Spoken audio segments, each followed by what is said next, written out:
Space Mercenaries! I love them, you love them, we all scream for Space Mercs! The following is a Kickstarter preview.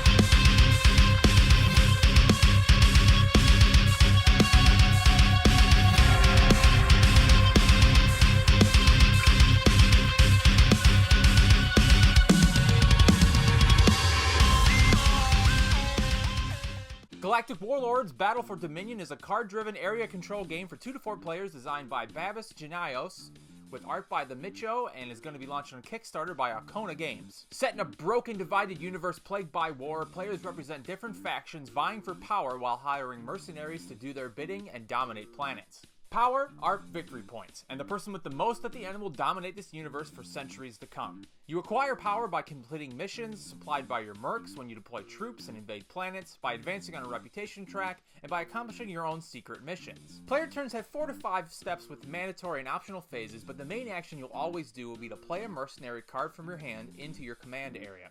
When played, you must place the card touching on one of the sides of the cards already played. On either side of the card is a colored semicircle that you'll then use to complete the circle, but more on that later. And then you'll gain the assets shown on the card. Assets are ground troops that you'll move from your reserve to the base area of your player board. If after you play your merc card, it's created a single color full circle, you get to take a ground troop from your base and place it on that circle. It is now considered a guard and does 2 things. Guards protect both mercs that they're on from other players using the assassinate action against them. If a merc is targeted by assassinate by another player, if they have a guard on it, the guard has to be killed first. And then if this is the second of that color you have a guard on it, you gain a once per game free action based on that color.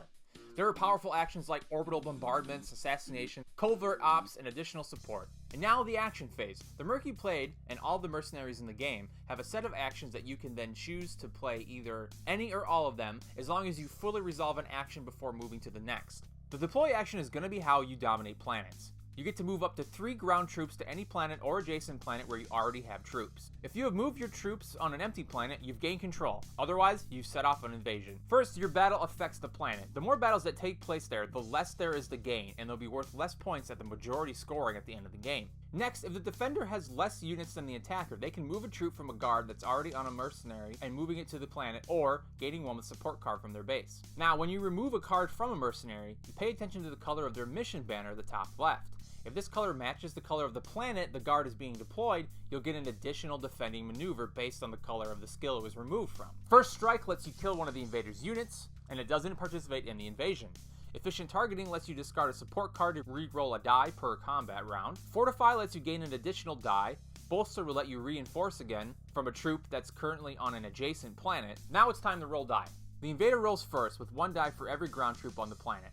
You also get a bonus die if the color of the planet matches the mission on the merc used to invade. Then the defender rolls, getting 1 die for every unit and any defending maneuver they triggered. The die will have hit or miss. The invader will remove a unit for each hit, and then the defender does the same. If troops are still present, the invader can initiate another combat round, or he will retreat his units to his base. Otherwise, if all units from one player is destroyed, the other player has either gained or won control of the planet. The attacker gains 1 rep no matter what, and 2 if they won. So that was all triggered by the deploy action. Whew, we made it. Other actions found on merc cards. Assassinate. You put a ground troop unit from your base onto your mission space of your player board, and then put a wound token on an unguarded mercenary, or kill another player's guard. Subterfuge. You place one of your ground troops in your mission area, and then choose an opponent and take a merc card from their hand at random, and then pick one of 2 options. Keep it and give them one of your mercenary cards, or play one of the card's abilities and return it to them. Bombard. You put a ground troop from your base in your mission space, and then you can kill an opposing ground troop unit on any planet. Support. It's something mission space. You got it. You draw a support card. In Recon, you reveal all the planets in an adjacent sector, and then you can put a ground troop on one of those revealed planets. And then finally, you can Inspire. You can play the action from another mercenary in your command area. Oh wait, no, I always forget about the medical action. The medic action is where you can actually move 3 ground troops from your medical bay on your player board and move into your base for future use.